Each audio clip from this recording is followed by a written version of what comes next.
7 tanda cinta bertepuk sebelah tangan. 1. Kamu selalu menjadi orang pertama yang mengambil inisiatif.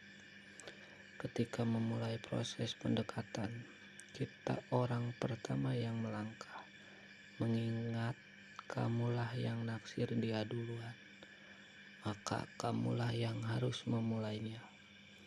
Kamulah yang harus pertama kali mengirim pesan, menelepon, atau mengajaknya jalan. Sekarang dia menyukaimu. Dia tidak cuma menerima ajakanmu. Sekali, dua kali dia yang akan mengambil inisiatif duluan. Beda ceritanya kalau ternyata dia tidak punya perasaan apa-apa. Bukan hanya mengabaikan pesan atau menolak ajakan kamu. Dia juga akan membiarkanmu berjuang sendirian. Dia akan mengabaikan pesanmu, menolak ajakan juga sederet perhatian yang kamu berikan. Sekali, dua kali pesan tidak dibalas, mungkin dia memang lupa. Tapi kalau tiap kali kamu chat, jawabannya cuma di-read doang, maka sudah jelas bahwa dia tidak memiliki perasaan yang sama. 2. Kamu juga selalu menjadi orang yang pertama minta maaf. Saat masa pendekatan alias PDKT, orang cenderung hanya menunjukkan yang baik-baik saja tentang diri mereka. Tujuannya apalagi kalau bukan untuk membuat orang yang dia sukai terkesan dan mau membalas perasaannya.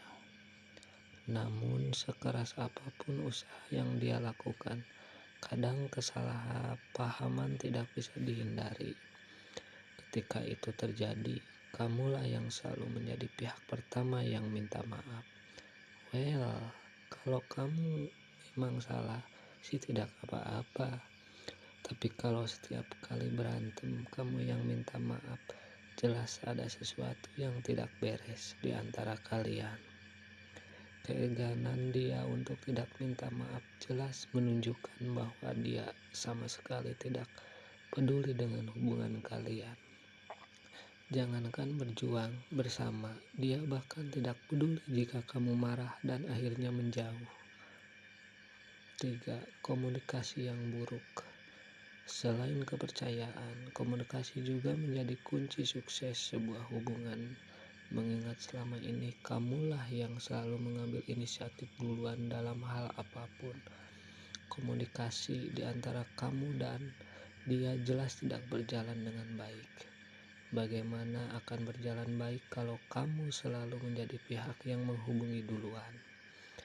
Kamu yang menjadi satu-satunya pihak yang semangat menganggap percakapan kalian, sementara dia hanya menjawab pertanyaan seenaknya.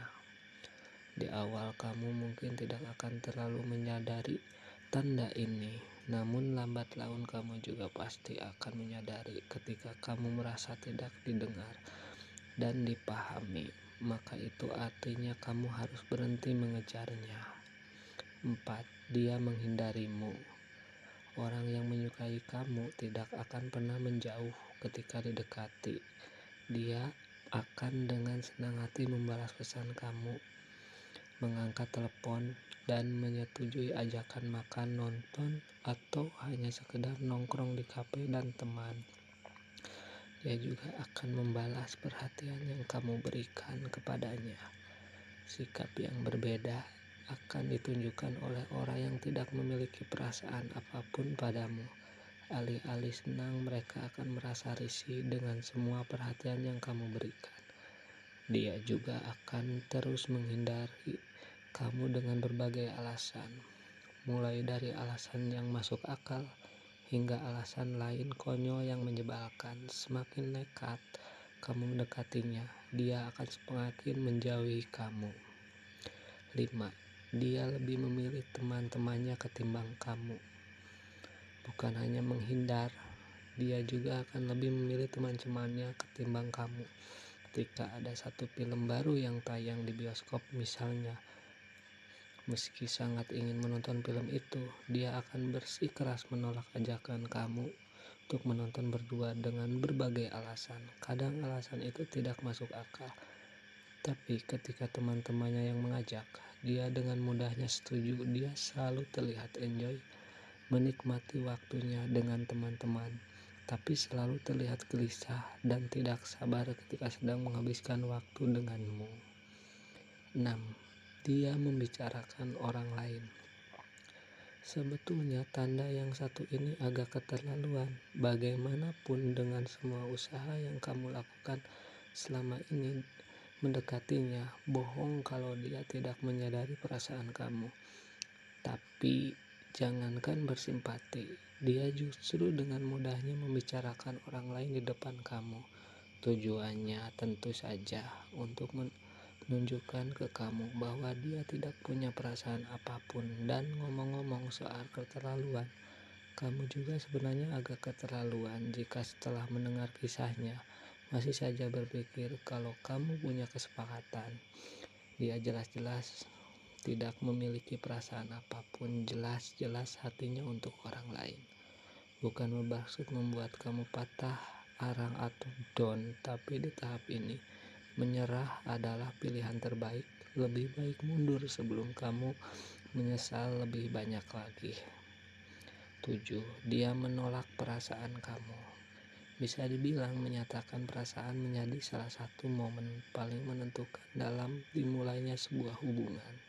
Di momen inilah kita akhirnya bisa mengungkapkan perasaan kita, sekaligus mengetahui perasaan orang yang kita sukai. Mereka yang beruntung mendapatkan jawaban ya akan melanjutkan hubungan ke jenjang pacaran. Namun mereka yang cintanya bertepuk sebelah tangan akan mendapat jawaban tidak, dan harus menerima kenyataan pahit bahwa setelah semua usaha di masa PDKT berakhir sia-sia. Di tahap ini perjuangan kamu harus benar-benar diakhiri. Tidak ada gunanya termasuk mendekati dia, karena kamu tahu hatinya tidak akan jadi milik kamu. Tidak ada gunanya juga memaksakan dia untuk menerima kamu, sementara satu-satu hal yang ingin dia lakukan adalah menjauh sejauh yang dia bisa lakukan. Mundur dan menerima nasib adalah satu-satunya pilihan yang kamu punya. Sehari dua hari rasanya pasti menyakitkan sekali, namun sama seperti semua luka di tubuh, luka di hati dan pasti akan sembuh suatu saat nanti.